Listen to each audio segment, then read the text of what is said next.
Hanya 17 jam jadi pangkostrat, kisah Joni Lumintang, jenderal yang kini kembali berkebun. Dulu namanya menggema di tubuh Tentara Nasional Indonesia.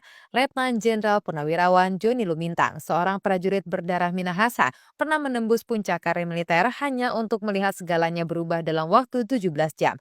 Lahir pada 28 Juni tahun 47 di Tanah Subur Minahasa, Joni tumbuh sebagai anak petani sederhana. Ayahnya Frederick Lumintang dan ibunya Sofia Wisan mendidiknya dengan nilai kerja keras dan kejujuran. Dari hasil tani itulah Joni menempuh pendidikan hingga akhirnya diterima di Akademi Angkatan Bersenjata Republik Indonesia tahun 70. Karirnya bersinar cepat. Ia memimpin operasi di berbagai wilayah strategis dari Papua hingga Timur Timur. Satu momen yang paling bersejarah adalah Operasi Raja Wali, misi pembebasan sandera ekspedisi Rowan 95 di Papua bersama Kopassus. Keberaniannya di lapangan membuatnya dihormati oleh rekan dan bawahan.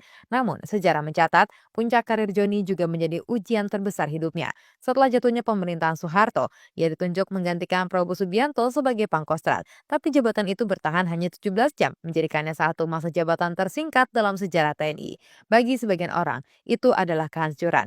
Namun bagi Joni, itu adalah pelajaran tentang keteguhan hati dan pengabdian tanpa pamrih. Ia tidak menyalahkan keadaan, hanya berkata pelan, kadang pangkat hanyalah sementara, tapi kehormatan seorang prajurit harus abadi. Selepas TNI, Joni tetaplah melangkah. Ia dipercaya menjadi Kepala Staf TNI AD, lalu Gubernur Lemhanas, hingga akhirnya Duta Besar Indonesia untuk Filipina. Di luar militer, ia aktif di dunia bisnis dan organisasi olahraga.